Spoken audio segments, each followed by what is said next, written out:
buntag. Salamat sa Ginoo. Madasigon kay tanan, no?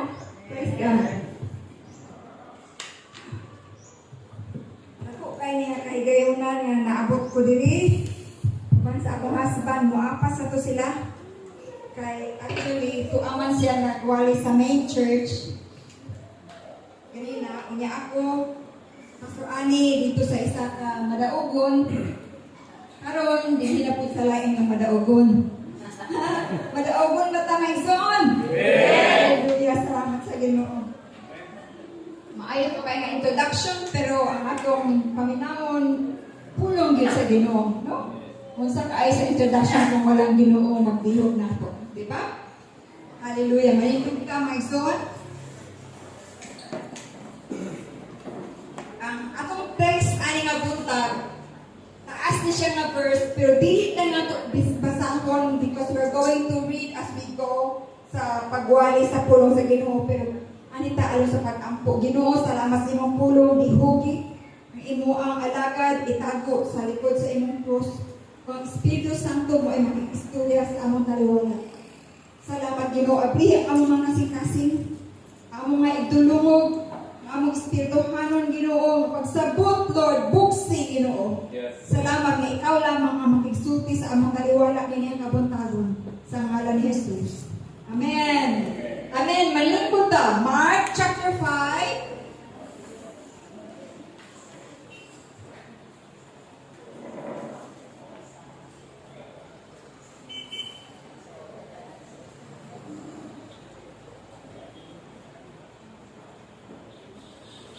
Okay. Pwede daw mag-English ko na lang sa. Yay! Salamat sa Ginoo. Okay, so Mark chapter 5, verses 22 to 43. May tubig? Thank you.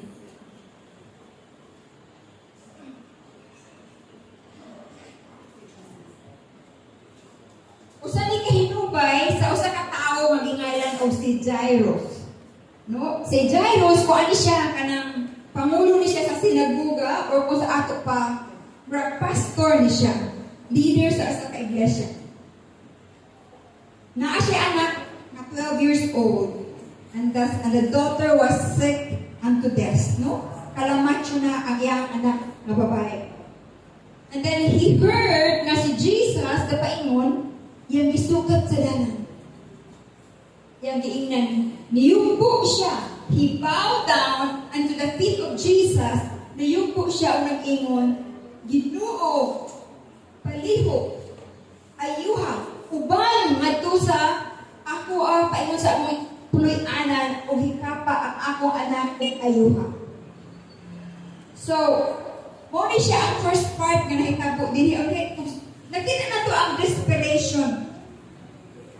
Ang desperation ni Jairus mao nga karon na gyud dayon Ginoo. Ubanin na gyud ko kang akong anak matay na. Ya si Jesus wala ra po'y gisulti. Ni sulod ra pud siya. Ni uban ra pud siya kauban ni Jairus. Wala ra pud siya naiingon nga, sige ako ayun basta ni uban na gyud siya. Sugod na sila lakaw. So sa iyang pagka-desperado, muna pag maikahayag ba? Nga niabot, bitaw nga ni anak mong tubag sa pag-angkong. No? Niabot pa sa panahon nga desperado, ay tamang isuon nga Ginoo, karon dayon, ayuha ko, karon dayon, ayuha ako anak, karon dayon, tagbuha akong ikinahanglan. Niabot pa ka anak nga tayo nga desperado, ay tamang isuon nga, mura o Ginoo, di na kita gusto mabuhin niya. Siguro kita tanan niya, agi anak. Amen? Amen. Pero nahitabo, maungamin, kas kalakaw sila. Pangulo sila, lakaw mga isuon, paingon sa balay ni Jairus. At tumakitaan nga, nilingi si Jesus, nilingi siya nga, kinsay hikap na ako. No? Si Jairus, wala lang po siya ingon nga, ay na lang ko na, pasagod na lang ko ng hikap niyo mo kadaghan, ay tama nagsulod-sulod niyo. No? In fact, the disciples, nag-ingon ang mga disciples ng Jesus. Well, you know, there's a lot of people thronging you. So everybody is touching you. So somebody touched me. There was a power in me nga nigawas nga nahibalo ko nga dunay na ayo. So, paglingi niya, hindi ay isa ka babae, dito sa Mark chapter 5 verses 25 to 34. Mauni siya ang babae nga dunay issue of blood na siya'y gitalinugan siya for 12 years. So, isa man ni siyang desperado na si Jairus, kani pong babae, desperado na po siya. No, nga maayo siya. Kanya ang sakit mga igsoon, ang iyang sakit kaning gitalinugan, kung ano siya unclean, para sa ilang panahon, dili ka kinahanglan nga magsagol-sagol sa mga tao. Tungod kayo, unclean, hukaw ka, sinalikway na ka, di na ka mag-uban-uban o asa-asa. So, ang atong topic din, kabot-kabot maigsuon mo ng divine interruption. Ang balaanon ng pagkabalda.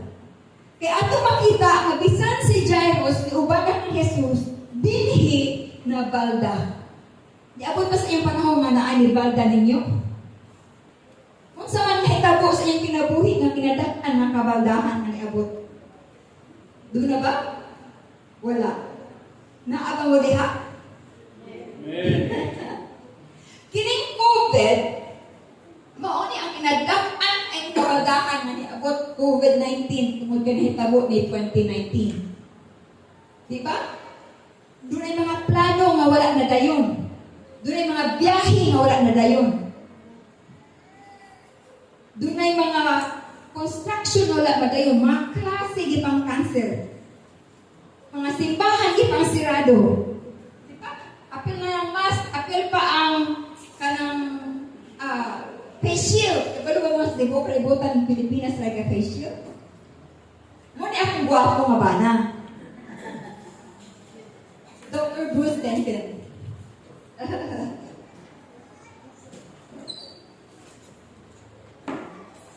Yay! Good to see you. But in English, there you go. Okay, padayon na lang introduction. Ang mabalik ko gamay. My husband and I, we are married for 8 years kapin. No? Ang una niyang husband, wife was the sister-in-law ni Pastora Ani, and they were married for 25 years. 38 years. Ako, kung akong husband, first husband, we were married for 25 years. Sila sa Ginoo, si Emma sa Ginoo, ako first husband si si Joe, o si Emma, karon ga-picnic na dito sa langit.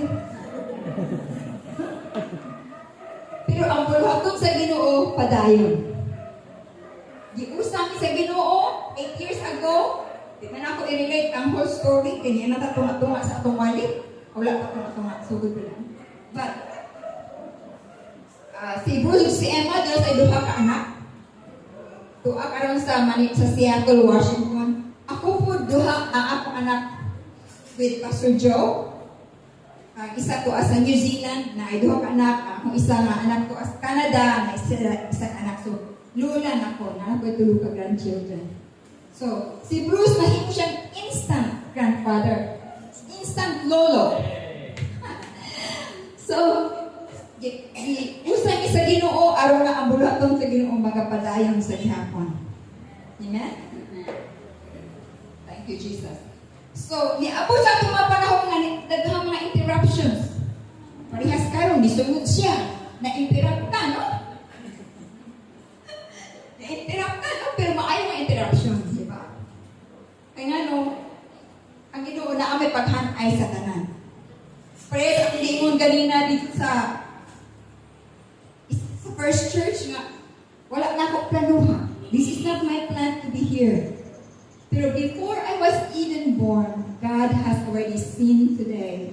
November 5, 2022, namutindog ko dili. Ha? 6? Oh. November 6, okay. Praise God. Anyway, Lord, thank you, Lord God. Ibalik Ginoo kay na-interrupt na gina. Thank you for the interruption. Okay. Huy. Sige lang.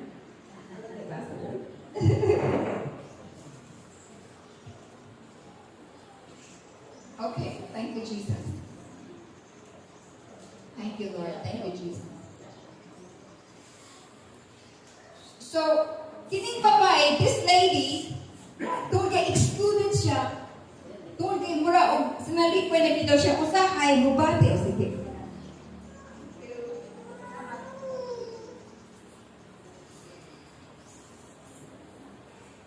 Niabot pa sa itong kinabuhi, maigsoon nga mura gisalipay na ta. Have you been in a situation that you are excluded? You don't belong. Di ka apir ka, di ka guwapa.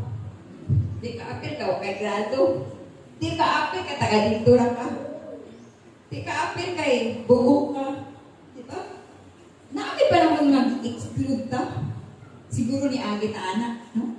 Kining babayhan na excluded siya. Dili siya apil sa katilingban. Wala na siya ni-count. But what happened was, tungod sa iyang desperation, she crawled to reach into Jesus. Nipama siya, at dili siya ma-recognize. Ni-adto siya, kaya nga, total, mamatay naman ako nga, tungod sa akong balatian. Di ako nga 12 years, she already spent everything. But if I die from my sickness, or if I die because the people will stone me to death, so be it.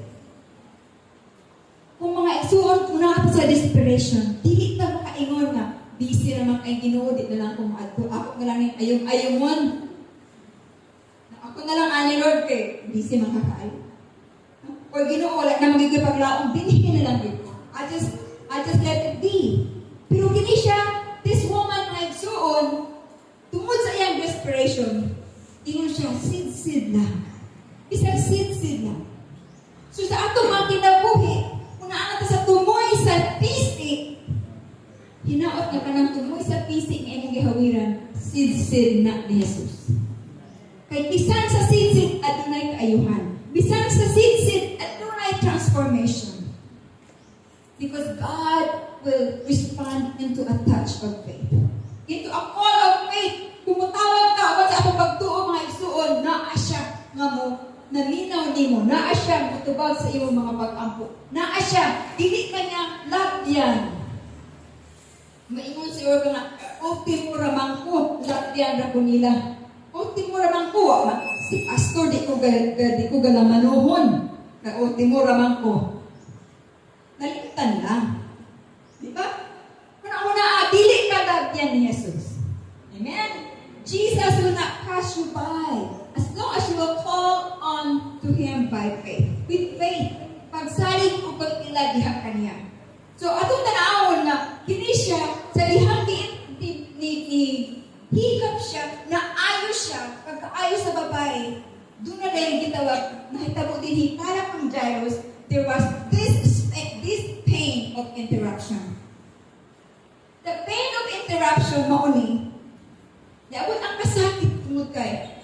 Niabot sa ang balita. Kauban ni Jairus sa mga ruler sa synagogue na ingon nga Jairus, ayaw na lang i-bother ang Ginoo. Nara sa Mark 5:35. Tungod kay ang imong anak namatay na, no? She is already dead. You don't need to bother the master. So, para kang Jairus, kaya pala na siya ang kalamatyo na, imbis kita mamura o nakakita na siya kahayag, kaya hindi ko ba na si Jesus niya? No? Kung sa kaya natin mga pag-ampo dito mamura, nahayag na. Ni Ana, the answer is coming. And all of a sudden, you heard the bad news.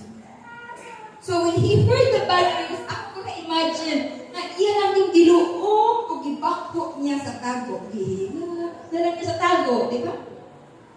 Tungod kay nahibaluan niya na wala magtindihan siya nahipo kung magminakay siya o mag-unsa. Pero kung naakay mahal sa kinabuhi, if you have a loved one, kung naakay mahal sa kinabuhi na nipanaw, sakit ka na nimo. Muhilak gani pag namatay imong iro. No, unsa pa ka imong hinigugma sa kinabuhi? Unsa pa ka para ni Lazarus that this is his daughter. So he must be in pain. He must be grieving because of the passing of the daughter. So there was a pain of interruption, mga igsoon. This is the most painful experience. Pero wala ni react si Jairus. He did not react and say, "Oh no, Jesus, why did you delay? Nganong kailangan man ka, Jesus?" Wala po niya ina babay. Nganong nag-interrupt man ka? Manong gibanda man mo ang biyahe? An-awan naman tayo na hinuon ng ama. He did not blame anybody. He kept silent. Usahay, kung ay mga hitabok sa atong mga kinabuhi, diretso na yung tamulikramo. No? Diretso na yung sutik sakit, diretso na basol. Basol, imong silingan, imong asawa, o kinsa imong mabasol, basolon pa nimo ang Ginoo. Nga naman, Ginoo, you're too late. Lord, ayaw na lang. Ako na lang ani. Diba? Pero tanaw na to si Jairus, wala siya nagreklamo. Maigsuon, kung agita mga kasakit, mga problema, sabi na ani ni ang nampayang na, hilong na siya. Wala siya nagreklamo. There is wisdom in silence. There is wisdom in self-control. Kaya nga no, usahay ka na atong isulti nga bigla-bigla, di na nato na mabawi. Usahay, mga itagpasayo, sorry, kaya wala ko tutuyo ang ingon. Wala, sulti na ingon. Sa inuon ka, pero wala, naapak to. Sa imo ang insultuhan. But here, we know that God's delay was not His denial. Delay man, pero wala niya ingon nga hikalimtan. Okay? Ang disappointment ni Jairus, it was God's appointment. So even though in the situation nga murag guol kay si Jairus, alam niya, kayo siya, that the season of miracle is coming. Nga naman, basta dili ang give up, blessing will come. Pero here, in spite of there was a pain of interruption, but there is also an assurance in spite of interruption. At doon ay kasiguruhan, bisan sa gibalda sila. Doon ay kasiguruhan, kung saan ay kasiguruhan. Mark 5:36, muli ang saad ni Jesus, Jairus, ayaw lang kahadlok. Don't be afraid, only believe. Just trust. So si Jairus wala na. Nitanaw sa sitwasyon. Nitanaw na siya ng Jesus. He just focused his eyes and his attention to Jesus' word. Mga igsoon, there are lots of words na atong malunggan. Daghang mga pulong, mga atong kakadunggan, walang tuo. Ayaw na lang ni. Ay, hindi maayo. Amao ni siya. So, gakalibog ka na. Patay na yung mga anak. Saan na si Jesus? No? Pero ang giingon niya, what did he say? Don't be afraid. Just believe. So, kung sa man imong sitwasyon karon, hadlok. Kung sa man ikahadlokan, hadlok pa nga di ta kabayad sa akong kuryente, mabot na nata. Hadlok pa ka nga di ka kabayad sa imong motor, nga kapit na maembargo. Hadlok pa ka, nga di ka kapa-eskwela sa imong anak, kung makahuman ng-eskwela, makapasar ba ka sa imong pag-eskwela. Naghahantag mga peers, hadlok pa nga di na mamaminyo. O di na ka mamaminyo usap. That's only a joke. Ay, wak ko anak at tumunggang pasuran. But anyway, mga butang at ikahadlukan maigsuon. Pero in spite of that, there is an assurance. Only believe. Tutok lang ka. Amen? Look into Jesus. Look unto Jesus, the author and the finisher of our faith. Because here, there is trust in the middle of the interruption. Atong makitaan, nga si Jairus, doon siya pagsalig, bisan pa nga na ay mga kabaldahan. Di padayon siya og pagsalig kang Jesus. Ahaman din natin makitaan na nagsalig siya. Iya akong giuban si Jesus sa ilang balay. No? Wala siya na ingon nga, oh Jesus, it's okay. No, wala po siya ingon nila nga, nakasagot ko, Ginoo, ayaw na lang kay busy ra ba pa? Ako tayo uli, amo na lang ito kilubong. the trust in Jairus' life. Nga no, hindi pa dayong gyapon siya biyahe. Sa kibalo na siya, namatay na niyang anak. Wala man siya ingnan ni Jesus nga, ay, nagkabala ka, Jairus, buhitin mo kagin ako inyong anak. Wala. Ang ingon lang niya, only believe. Salig lang. So, ang trust mo ni, nabisang si Jairus sa kaguol sa iyang kasing-kasing nga namatya na siya, muulit siya. The wonderful thing is, kauban niya si Jesus. Usahay na ata sa kalalong, sa kadako, kabukat sa atong problema. But we walk alone. Sometimes we carry it alone. Because God is not with you. Because you have more faith and trust in the Lord. So nag-usaya ka na lang. Mona'y pinakapait. The thing here is even Jairus has already lost his daughter. She already died. But then he continued on walking with Jesus. Amen.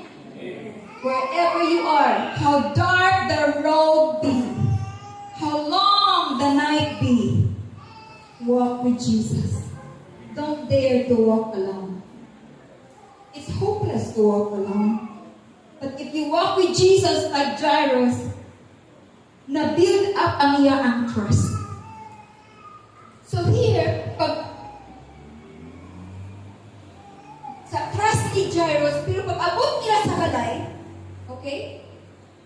So, even though sa pananaw sa mga tao, it's too late. But Jesus has this faith so strong. Pag abot niya sa balay, when they got to the house, people were crying, people were shouting, people were just nagminatay na ang hinila. Siyempre, no? Naay naman siya. So, everybody was crying. And Jesus came in. Pagsunod ni Jesus sa verse 38, ingon si Jesus, what are you crying about? The child, she's not dead. She's only sleeping. So, kung saan hitabo, sa verse 40, ikatawan lang nila si Jesus. Ikatawan nila, patay na. Kung saan daig ka? O kakibalo ko sa diferensya sa patay o buhi. O kakibalo ko sa diferensya sa tulog o patay, patay na anak. So, yung tanawon, if it's already dead, hopeless, no more, the end. Diba? But what happened, ingon na like Jesus nga, sige, gawas na sa ano. Everybody, leave the room. Ang gidala ni Jesus sa kwarto, sa bata, si Peter, James, and John, ug ang iya ang ginikanan, the parents. So, just the five of them. Pero pag pagawas nila sa mga tao, siguro nagminatay pa paghapon sila sa gawas. Sige po sila hilap.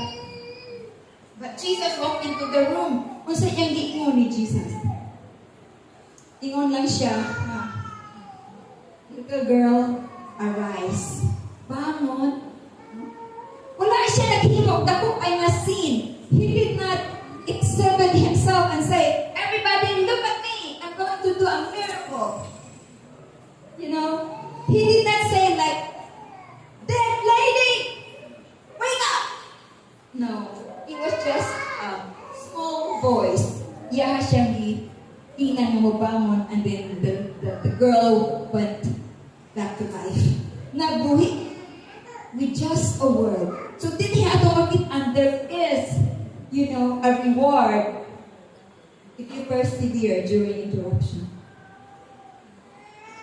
Pero si Jesus, wala siya naghimog dako kaayo nga mura bitaw pagpasigarbo sa iyang kaugalingon.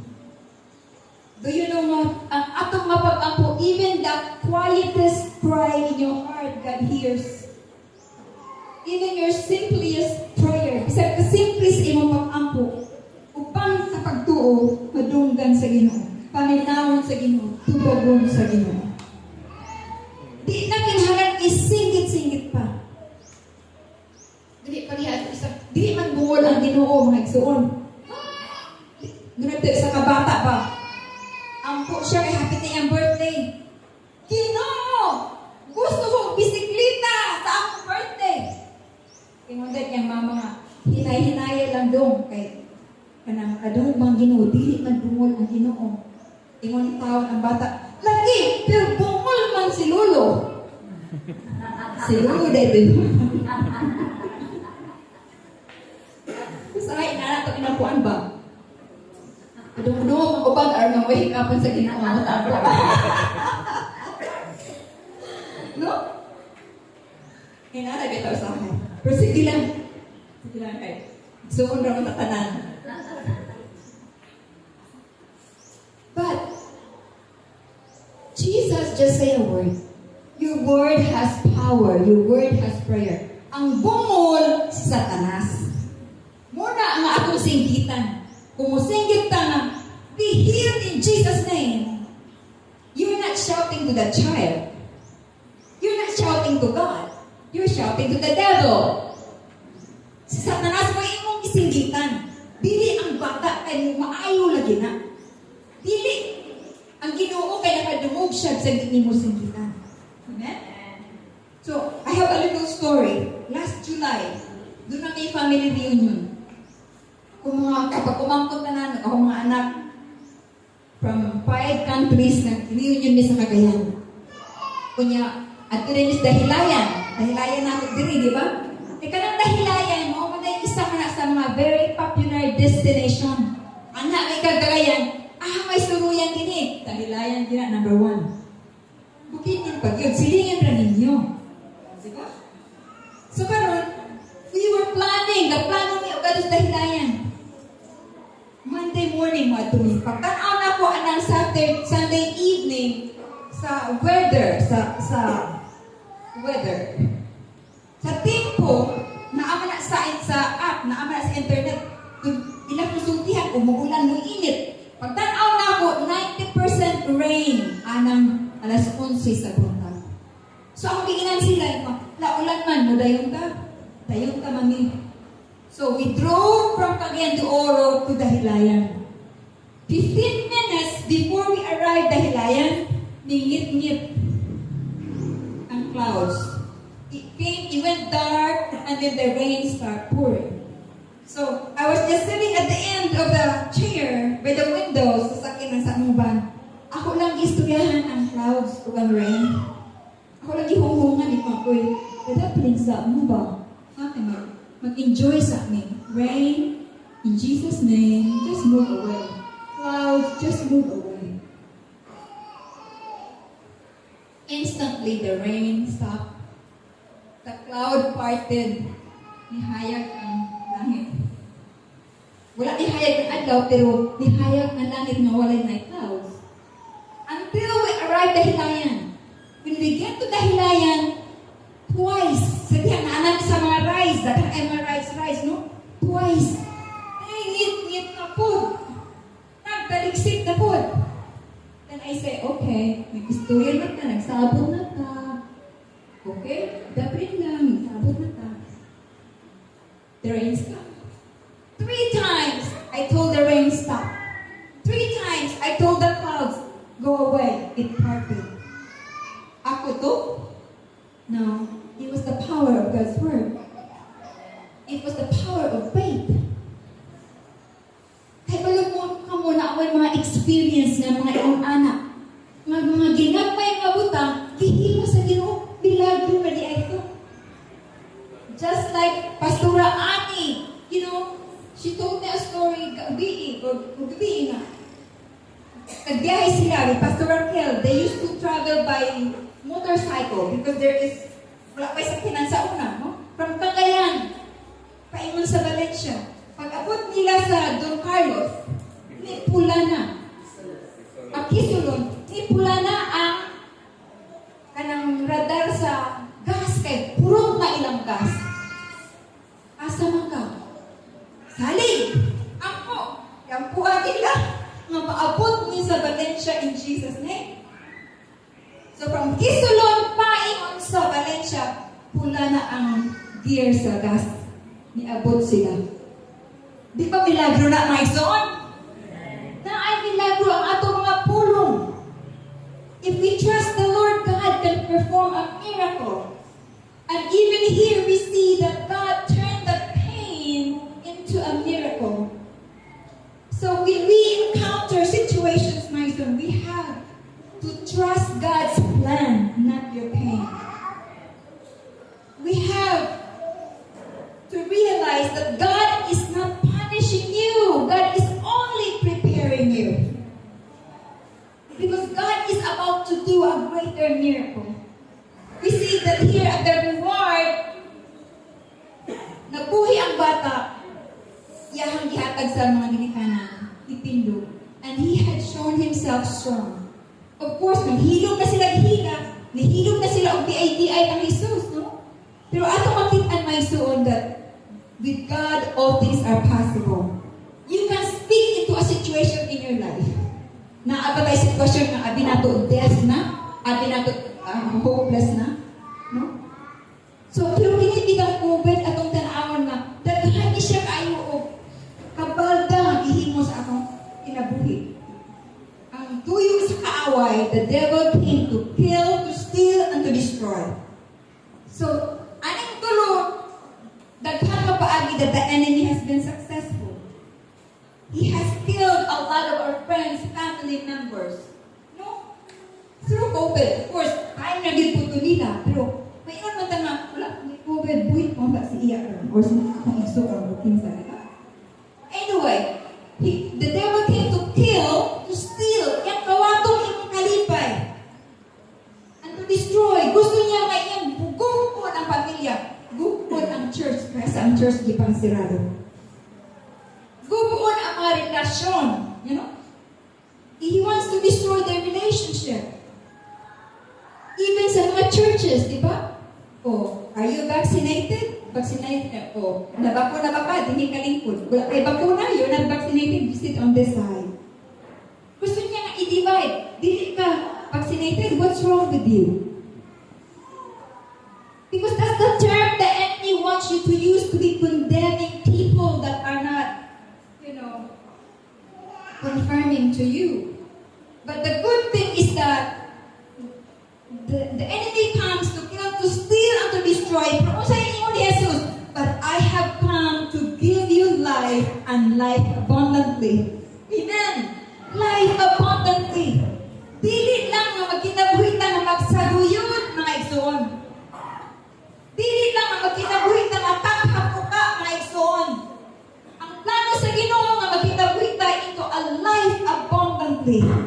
Amahan nato siya. Siya nagbuhat ang tanan na nagpalibot na po. Iya, ani, di na maingon na maayo man sila kay daghang yuta. Maayo man sila kay maayong negosyo. Maayo ikaw kay anak ka sa hari. You are a child of God. Don't compare with other people. Because God can bless you as much as He bless others. God can elevate you. God can promote you as He has promoted others. Usahay ang promotion palakasan. But if you are on God's side, mas malakas ka kaysa kanino man. Because God is the author of promotion. Amen. And if you are suffering with sickness, disease, confusion, usahay na atay mga kaligog, mga igsoon, gaabot sa atong muraw na, ngano na hindi ko mani, unsa mani. Always remember that God's promise, He is the Prince of Peace. Amen. The Prince of Peace lives in you. So, mauna nga, our situation, we should not depend on the situation around us. Dili na kinabuhi ko kung saan nagpalibot na ako. Dili mo akong kabalaan. Tungod ka kahibaluta, asa ang atong destinasyon. Amen. Wala ka, God is not punishing you because God is not looking at your past. Wala na galantaw ang Ginoo sa inyong gahapon. Wala. Ang gilantaw sa Ginoo ang imong ugma. Ingon siya po, my plans for you are good. Maayo ang akong plano nimo. Mao na gitanaw sa Ginoo. Ang kapatyasan nimo, kung balik na sa imong huna-huna, di pa hinumduman lang ka ni Satanas. Ayaw siya paminawi. Paminawi ang saad sa Ginoo. Ingon siya, my plans for you are good. So, bisan pa sa mga interruptions nga nahitabo sa itong kinabuhi, usahay din nato masabtan. Daghang interruption. Doon ako interruption, mga igsoon. This also happened last July. June. Ano lang nga year. So, dito pa sa States, ako Ako, my husband was in the States. Niuli ko sa Pilipinas kay naalagin ni reunion. O usasab, niuli ko kay naami Women's Aglow Regional Convention sa Dumaguete. I was a speaker sa convention. Dito pa ko sa States, ginang ko nila nga, "Oh, Pastor Ching, pwede ba ka nga are you coming home to the Philippines?" Kay naatay regional convention. Sabi ko, "Yes, I'm coming home." So that's one of the reasons na niuli ko. Okay, so niuli ko sa Pilipinas, na ang program, ready na ang program sa convention, gipalitan ako nilang ticket, Manila to Dumaguete, na anak ko'y accommodation. So everything has been arranged. Kunya, pero from the States, pag-abot mo sa Philippines, na may required quarantine if you are not vaccinated. So, pag given sa States, swab na ka, negative. Pag-abot mo sa Juan, sa Manila, quarantine ka 5 days. After 5 days, i-swab test na po ka sa dili po ka mauli. Kung asa ka ng probinsya o asa ka. Pero we live in Antipolo. Doon lang sa airport, 20-30 minutes namin. No? Una-unaon. So anyway, pag-swab test mga igsoon, pagka 5 days kay positive. Agoy! Pagpinta na ko, kitawagan ko sa Bureau of Quarantine. "Good morning, ma'am." Sa Bureau of Quarantine ni. "Uy, maayo, good morning." "Uli na ko." "Ma'am, dili. Positive ka, ma'am. Dalpon ka sa hospital, sa isolation facilities." "Uy, how did it happen?" Pagkwenta na ako mga igsoon, ma-miss na ako ang convention. They have to change the program. They have to get a replacement speaker on my behalf.